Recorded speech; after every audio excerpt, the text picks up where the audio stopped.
الرحمن علم القرآن خلق الإنسان علمه البيان الشمس والقمر بحسبان والنجم والشجر يسجدان والسماء رفعها ووضع الميزان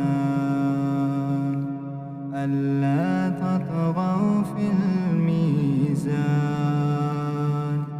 وأقيموا الوزن بالقسط ولا تخسروا الميزان والأرض وضعها للأنام فيها فاكهة والنخل ذات الأكمام والحب ذو العصف والريحان فبأي آلاء ربكما تكذبان خلق الإنسان من صلصال كالفخار وخلق الجان من مارج من نار فبأي آلاء ربكما تكذبان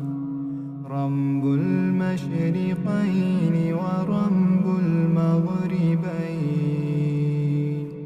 فبأي آلاء ربكما تكذبان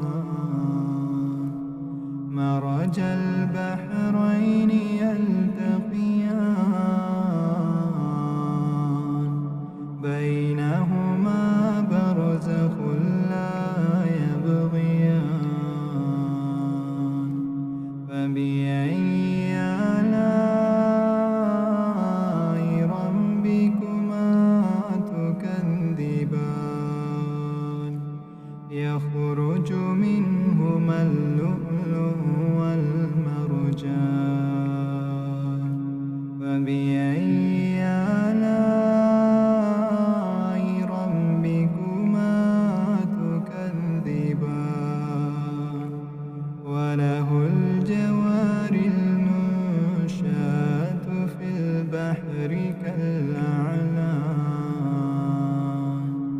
فبأي آلاء ربكما تكذبان كل من عليها فان كل من عليها فان ويبقى وجه ربك ذو الجلال والإكرام فبأي آلاء ربكما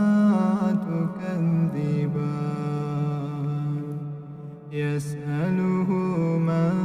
في السماوات والأرض كل يوم هو في شأن فبأي آلاء ربكما تكذبان سنفرغ لكم أيها الثقلان فبأي آلاء ربكما تكذبان يا معشر الجن والإنس إن استطعتم